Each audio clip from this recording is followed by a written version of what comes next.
Start. Hello. ये तो आवाज़ ही नहीं आ रही इसमें। गुड आफ्टरनून भैया। Hariom. Good afternoon. Good morning बोलने वाला था। इसमें तो नहीं आ रही आवाज़। हेलो। देखो। हेलो। हेलो।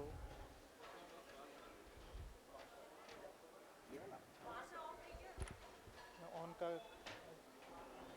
हो गया ऑन।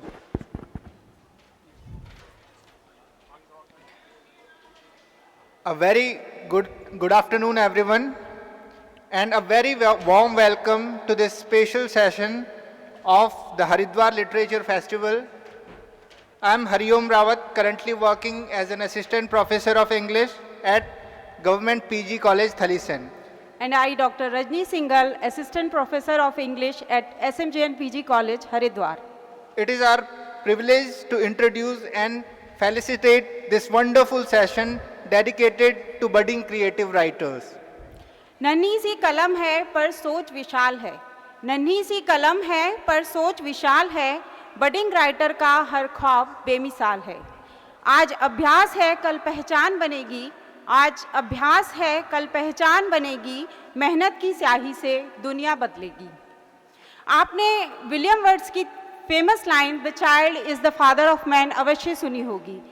आज हमें वास्तविकता में इसका अर्थ समझ में आया है कि किस प्रकार हमारे नन्हे मुन्ने बच्चे इतनी गहराई से और संवेदनशीलता से सोचते हैं, समझते हैं।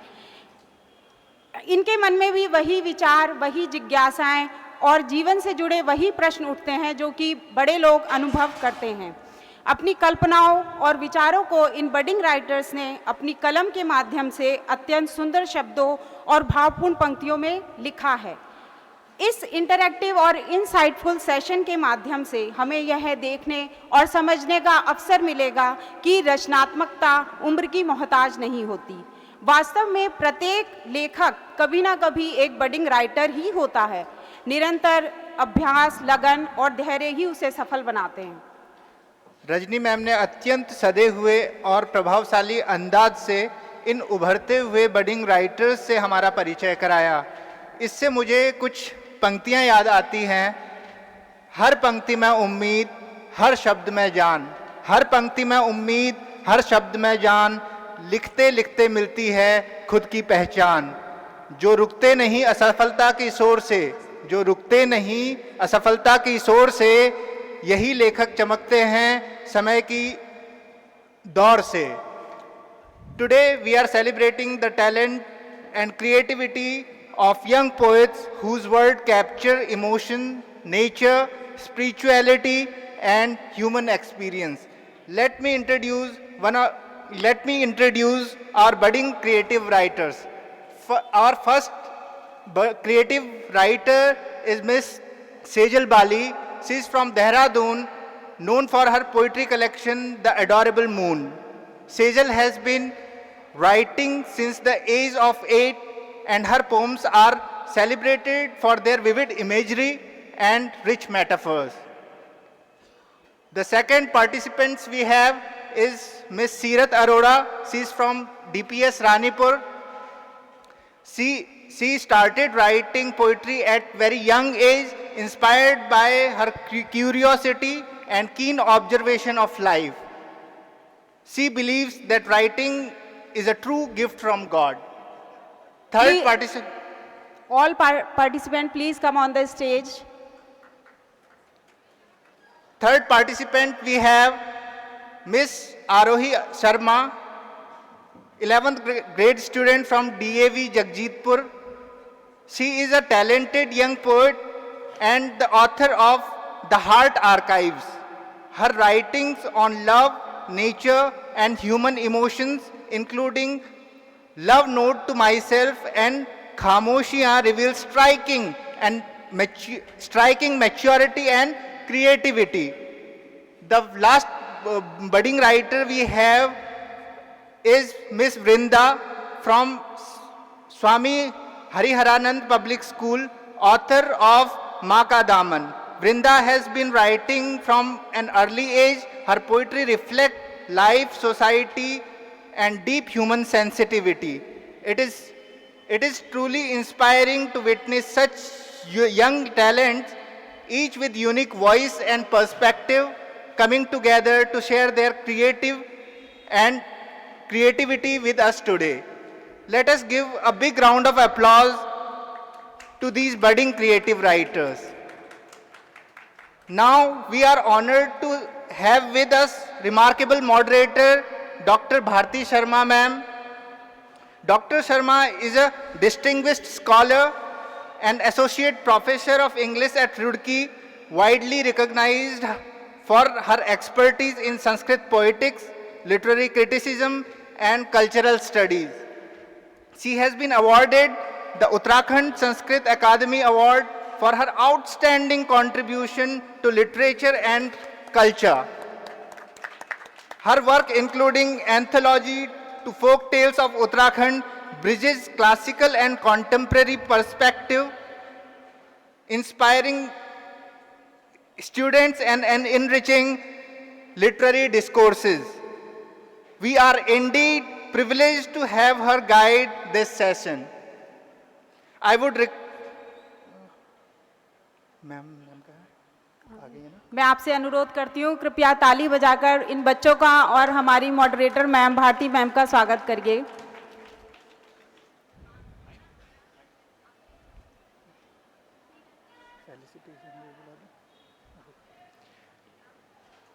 Now I would like to invite Dr. A.S. Kushwaha and Dr. Sonia Singh to the stage and request them to felicitate Dr. Bharti Sharma ma'am.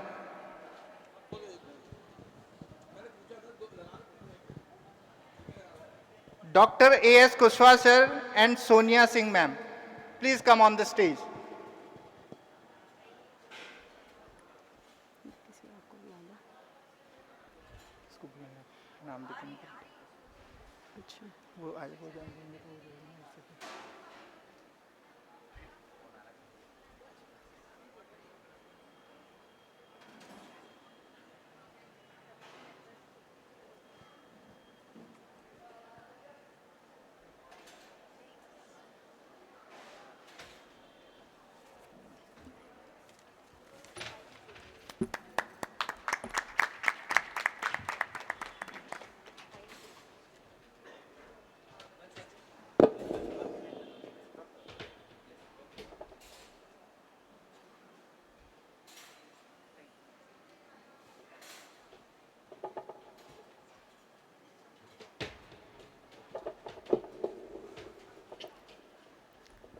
Thank you, sir and ma'am.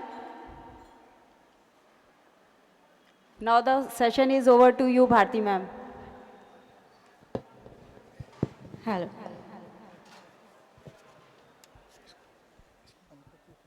Om Shri Guruve Namaha. Om Shri Gurur Guruve Namaha.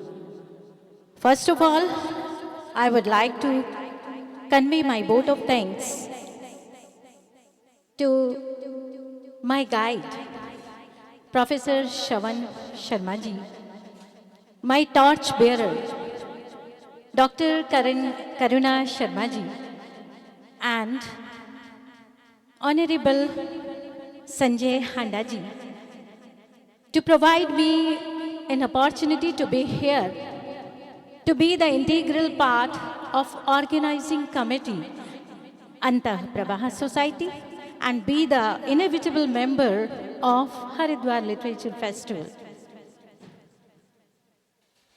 मेरे sir ने कहा था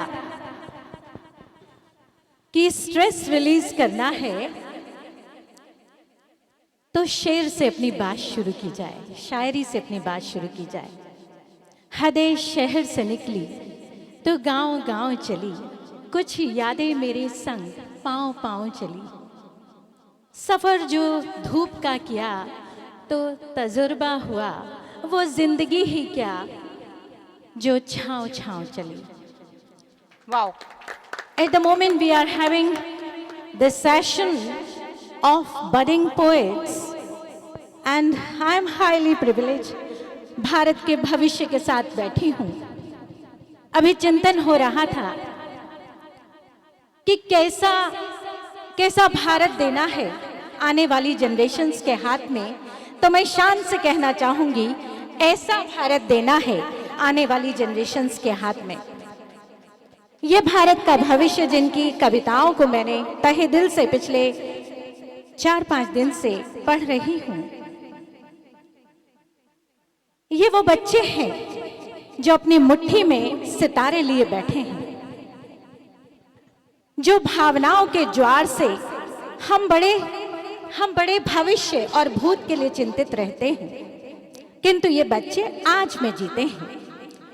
ये बच्चे केवल आज में नहीं जीते, ऐसे बच्चे हमारे बडिंग पोएट्स, सच मेरिटोरियस स्कॉलर्स दे आर, ये केवल आज में नहीं जीते, ये कल और आने वाले कल के बीच में एक तालमेल बनाना जानते हैं, जो इनकी कविताओं में रिफ्लेक्शन हो रहा है, जिसका I would like to invite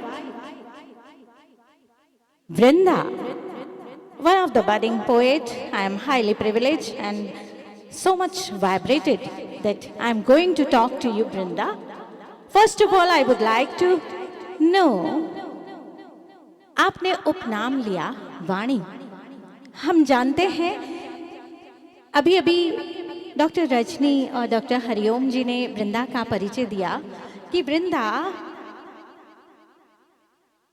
एक बहुत सारे मंचों, क्षेत्रीय, राष्ट्रीय, अंतर्राष्ट्रीय मंचों में रिकॉग्नाइज पोएटिस है, किंतु प्रश्न यह है कि ऐसा आज जो बैठा है उसके पीछे क्या भूत है, क्या पास्ट है उसका, उसकी माँ जो उसका संबल है, जो उसका मनोबल है, जो उसका संकल्प है। वृंदा जो अपने साथ उपनाम लिए है वाणी का, I would like to raise my query. Vrinda, मैं तुमसे प्रश्न नहीं पूछ पाऊंगी, केवल क्वेरी है मेरी कि तुमने यह उपनाम क्यों लिया, कहाँ से ये विचार आया कि वाणी उपनाम जोड़ा जाए आपके नाम के साथ। जी मैम, आपका बहुत बहुत आभार व्यक्त करती हूँ और आप सभी का बहुत बहुत आभार व्यक्त करती हूँ। सर्वप्रथम मैं ज्ञानदायिनी माँ सरस्वती के चरणों में नमन करती हूँ। देवभूमि उत्तराखंड की गंगा नगरी हरिद्वार से मैं वृंदा। जैसा कि मैम ने कहा कि जब भी कभी आप स्ट्रेसफुल हो या नर्वसनेस हो ना, तो पहले अपनी बात को एक शायरी से शुरू कर दो। तो मैं भी 4 पंक्तियाँ रखती हूँ कि मंजिल यूं ही नहीं मिलती राही को, कि मंजिल यूं ही नहीं मिलती राही को, एक जुनून सा दिल में जगाना पड़ता है, कि मंजिल यूं ही नहीं मिलती राही को, एक जुनून सा दिल में जगाना पड़ता है। पूछा चिड़िया से किसी ने कि घोंसला कैसे बनता है, कि पूछा चिड़िया से किसी ने कि घोंसला कैसे बनता है, वो बोली भरनी पड़ती है उड़ान, बार बार तिनका तिनका उठाना पड़ता है। वाह। मैम, आपने कहा कि मैंने ये उपनाम, मेरा वाणी नाम कहाँ से आया। मैंने लिखना शुरू किया था जब मैं क्लास 3rd में थी।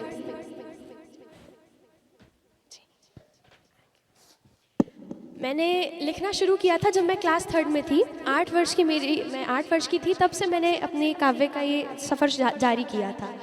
तो वहाँ से बढ़ते बढ़ते बढ़ते जब मैं कई मंचों पर गई तो मैं एक ऑनलाइन कार्यक्रम में जुड़ी थी। तो वहाँ पर एक भैया ने मेरे को ये बोला था कि मैं अपने नाम के आगे एक उपनाम भी जोड़ूं। तो उन्होंने मंच पर जैसे जो वरिष्ठ लोग थे उनसे बात करी, तो उन लोगों ने सबने मिलकर ये सजेस्ट किया था कि मुझे 2 नाम दिए गए थे कि या तो वाणी या वीणा। तो इन 2 नामों में से मुझे ऑप्शन मिला था कि मैं अपने नाम के आगे क्या उपनाम रखूं। तो जब मैंने अपनी मम्मा से पूछा था तो उन्होंने मुझे यही सजेस्ट किया था कि मेरा नाम वाणी के नाम से उससे रखा जाए। हुआ ये था कि सबने मुझे वाणी ही प्रेफर किया, क्योंकि सबने कहा था जिस प्रकार से मेरी कविताएं हैं, मैं जो लिखती हूँ उसमें मैं मुक्त विषयों पर लिखती हूँ, मैं किसी एक पर्टिकुलर रस पर नहीं लिखती। मैंने लगभग हर रस पर अपनी कविताएं लिखी हैं। तो सबने कहा जिस प्रकार से तुम्हारी वाणी है, जिस ओज के साथ तुम आए हो, उस ओज के हिसाब से तुम्हारे नाम के आगे वाणी नाम ही बहुत अच्छा लगेगा। तो यहाँ से मेरे उपनाम का ये जारी हुआ था। थैंक यू वृंदा। आपकी एक कविता है वृंदा, माँ प्रेम के रंग हजार। सभागार में, जियो गीता के सभागार में और हरिद्वार लिटरेचर फेस्टिवल के इस सभागार में वृंदा की माँ भी बैठी हैं यहाँ। माँ के लिए वृंदा ने लिखा है, प्रेम के रंग हजार, माँ कोई चित्रकार नहीं पर रंग खूब जानती है। बिना तूलिका के ही वो जीवन को रंग देती है। अब इसके बाद की चीज़ें वृंदा को सौंपती हूँ। बहुत सारे रंगों को उकेरा है माँ की इस चित्रकारी में वृंदा ने। वृंदा क्या कहना चाहोगी? आगे के जो रंग तुमने इसमें इनकलकेट किए हैं। ये कविता है कि माँ प्रेम के रंग हजार, माँ कोई चित्रकार नहीं पर रंग खूब जानती है, बिन तुलिका के ही वो जीवन को रंग देती है। सबसे पहले मैंने माँ की तुलना की है लाल रंग से, कि लाल होठों की मुस्कान में जब बच्चे हंसते हैं, माँ के होठों से आशीष के फूल बरसते हैं। अर्थात कि माँ, जो लाल रंग होता है वो प्रेम का प्रतीक होता है। तो यहाँ पर मैंने माँ को उससे कंपेयर किया कि उसकी जो ममतामयी ऊर्जा है वो किस प्रकार से आपको कितना प्रेम करती है, निस्वार्थ भाव से वो प्रेम कर रही है। वो आपको, सिर्फ आपको खुश देखना चाहती है। उसके जितने सपने हैं वो सारे आप में बसे हैं। अगली पंक्तियों में मैंने लिखा कि पीला उस हल्दी जैसा जो घाव पे मलती है, खुद रो लेती है चुपचाप पर बच्चों से हंसती है।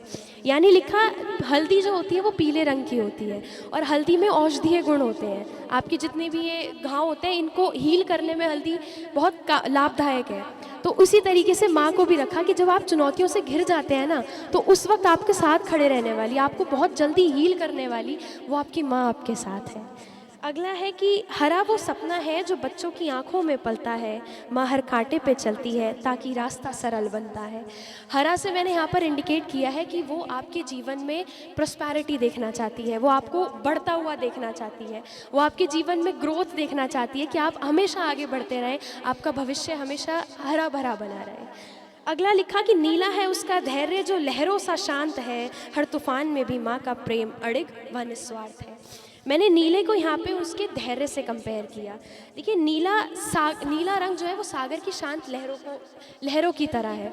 यानी सागर में अगर कितना भी बड़ा तूफान है लेकिन वो अपने अंदर उसे सोखने की क्षमता रखता है, तो माँ बिल्कुल उसी प्रकार है। उसका जो धैर्य है वो इस क्षमता, उसके धैर्य में इतनी क्षमता है कि वो अपने अंदर सारी चुनौतियों को सोख सकती है और आपको सुख प्रदान कर सकती है। और इसी प्रकार से ये कविता इन्हीं रंगों का। वृंदा, बस एक आखिरी बात हम आपसे करना चाहेंगे। इस समय की मर्यादा का ध्यान रखना है। आपने पिता स्मृति के अनुपम स्वर, ये आपकी कविता का टाइटल है। एक जगह आपने कहा, न पूछो पिता क्या होते हैं, बस उनके होने से घर घर होता है। न पूछो पिता क्या होते हैं, बस उनके होने से घर घर होता है। जो कम दिखते हैं पर हर कोने में उनका असर होता है। वृंदा, इस विषय पर आप अपनी बात कहें और बहुत शॉर्ट में हम करेंगे क्योंकि हमें जो मैम ने पंक्तियाँ रखी उनको मैं पूरा करती हूँ कि न पूछो पिता क्या होते हैं, बस उनके होने से घर घर सा होता है। कि न पूछो पिता क्या होते हैं, बस उनके होने से घर घर सा होता है। वो कम दिखते हैं पर उनका असर हर कोने में होता है। किस्मत में नहीं था उनका साया, ना ही वो साथ जो हर मोड़ पर होता है।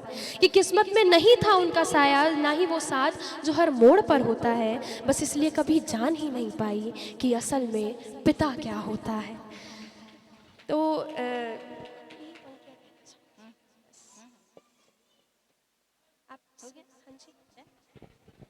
अभी आरोही को बुलाना चाहेंगे। आरोही, थैंक यू सो मच वृंदा, अपनी मम्मा के तपोबल को साकार करने के लिए, उनके साथ कदम से कदम मिलाने के लिए और अपनी अंडरस्टैंडिंग को इतना एनरिच करने के लिए। मिस आरोही शर्मा। आरोही, आपके नाम से ही आपकी पहचान महसूस होती है। सेंटिमेंट्स और इमोशंस को तवज्जो देने वाली आरोही अपनी एक पोएम में कहती हैं, the title is selfless devotions and in this poem she has redefined devotion. Aarohi, क्या कहना चाहोगे बेटा? Good afternoon, everyone. First of all, I would like to thank everyone and the committee who gave me the chance to be present on this auspicious day. So, एक बार की बात है मेरी teacher Mrs Sushma Sharma she refined my poetry, she helped me throughout this journey. So once she gave me the topic कि आरोही तुम mother पे लिखो and I started laughing कि mother is a big figure, how do I write? And she is like a divine power, and that moment I clicked, yeah, she is a divine power that enforced me, that gave me energy, and that divine power is my mother. So I started to write about that, and I kept writing, and she is a divine power because her powers, due to her prayers, she gave me the birth. So yes, ma'am. Arohi, in this particular poem, you have talked about the 9 aspects of liveliness. What do you think about the 9 aspects? So, ma'am, there is a stanza that's from unborn to born, in her womb, I learned all. 9 aspects of liveliness I sensed in her womb.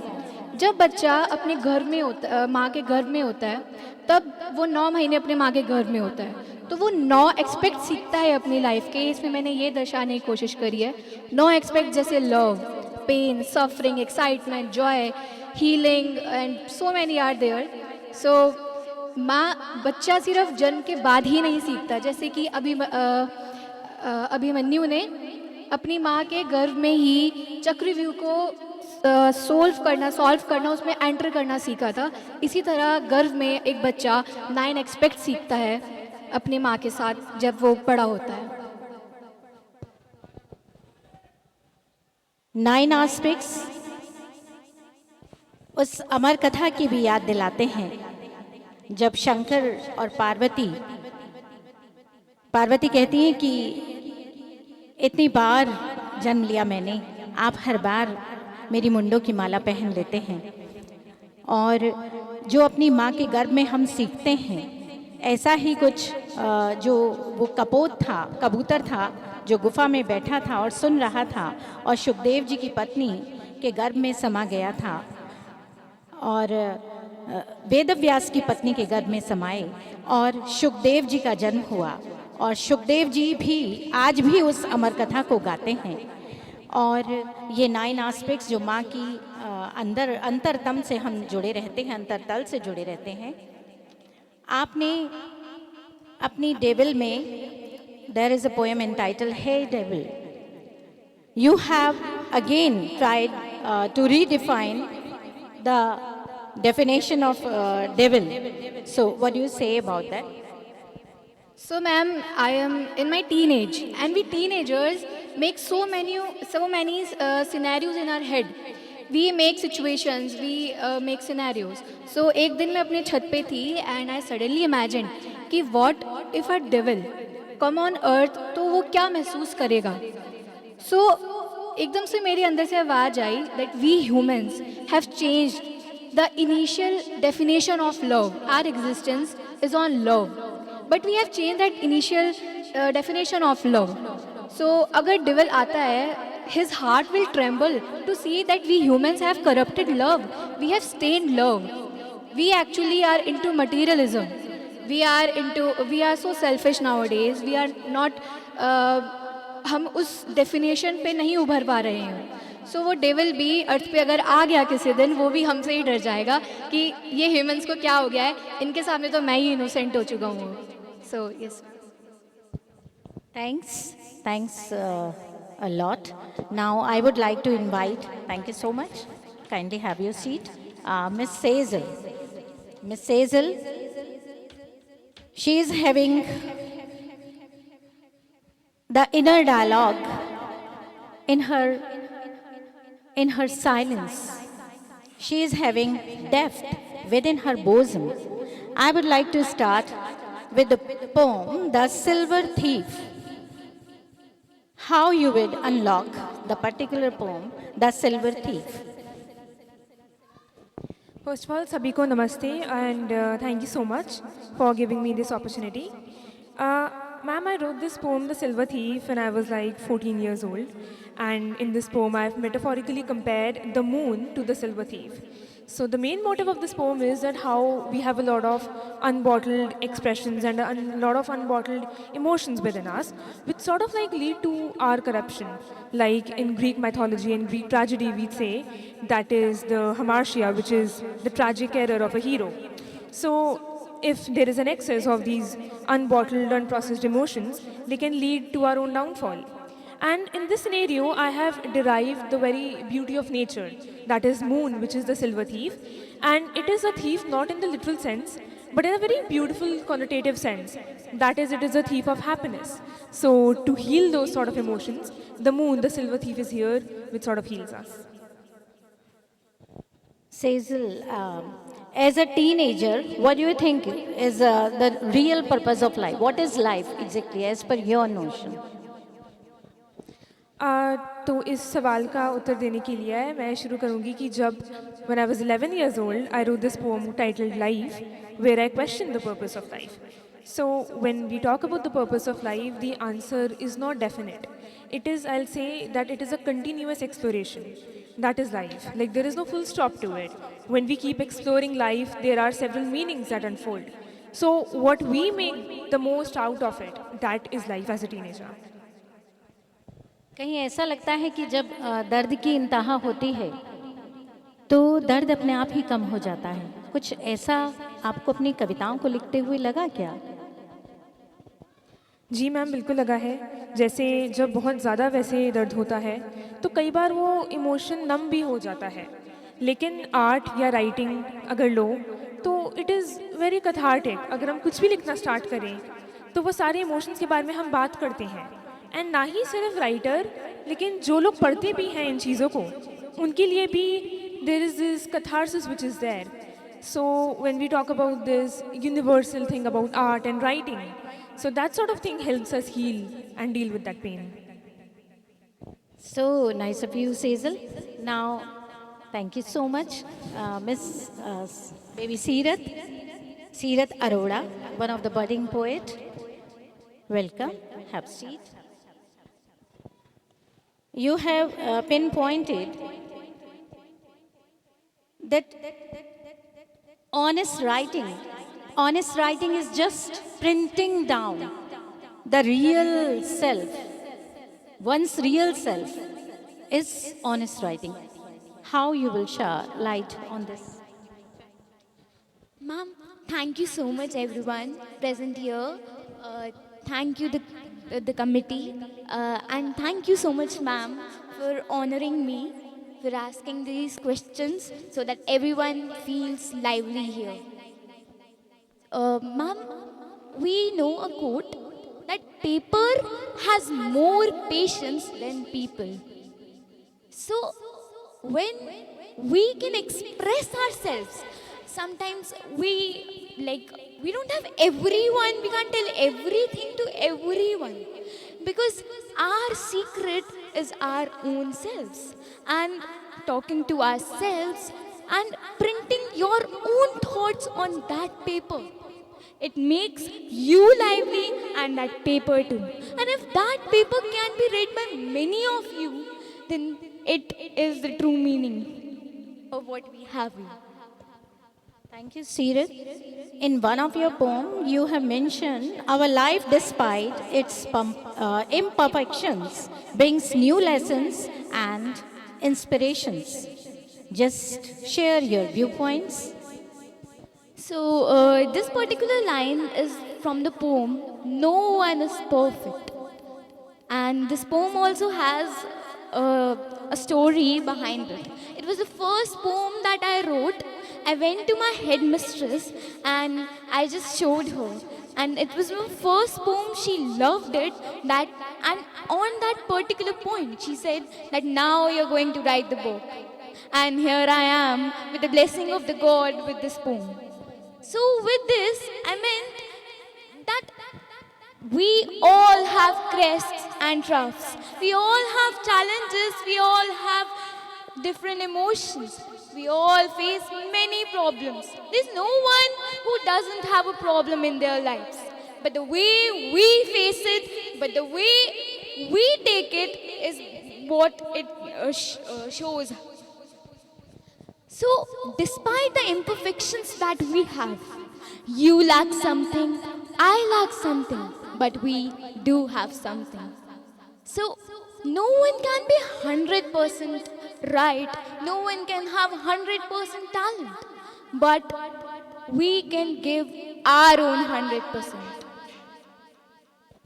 जिस विधाता ने हमें रचा है तो उसने कुछ खास तो हमारी मिट्टी में डाला ही होगा। सीरत, बहुत अच्छी बात आपने कही। And you talk about ethics, particularly you have compose a poem on Mahabharata. So what moral message do you find from this ethic, the Mahabharata? It is the secret of life. If in one line I have to say, it is a secret of life.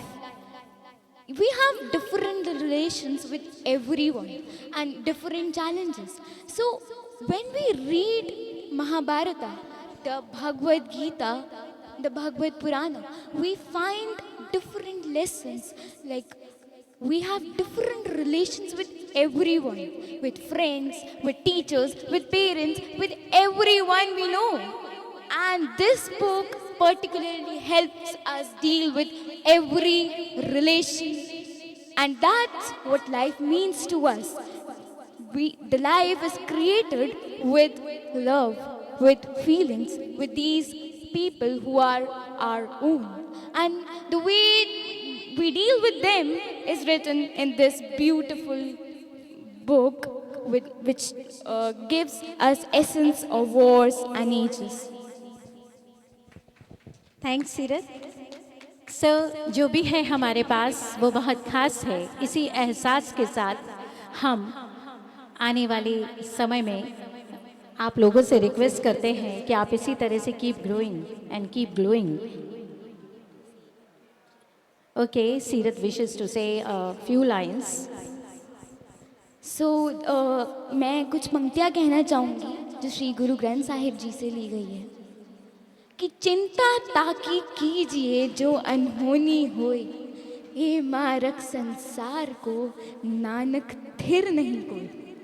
Which means चिंता ताकि कीजिए, हमें जो अनहोनी हो हमें उस चीज़ की चिंता करनी चाहिए दैट इज अनएक्सपेक्टेड, जो अनहोनी होए कभी हुई नहीं है, क्योंकि सब ईश्वर ही करा रहे हैं, सब उन्हीं की माया है, सब उन्हीं की रचना है, हम इसमें कुछ नहीं कर रहे हैं।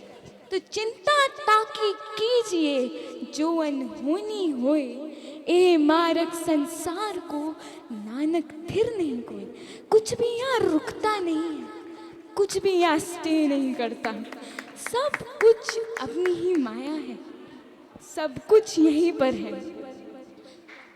जैसे ये बुक मैंने लिखी है जिसका शीर्षक है वेरम डोनम। वेरम डोनम मतलब द ट्रू गिफ्ट, एक सच्चा तोहफा।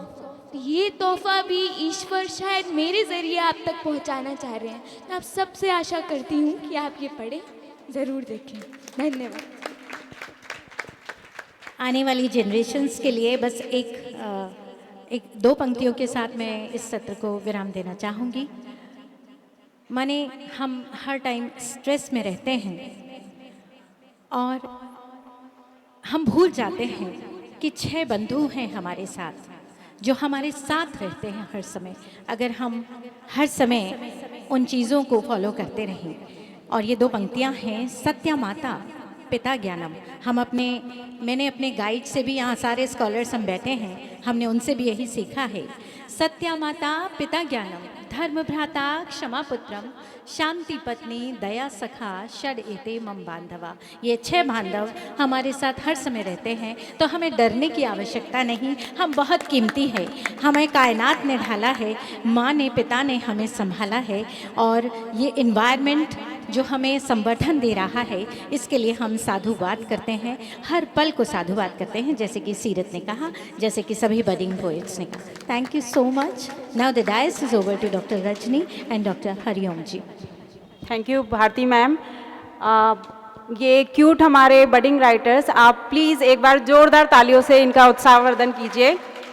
Thank you so much Bharati ma'am and all the participants.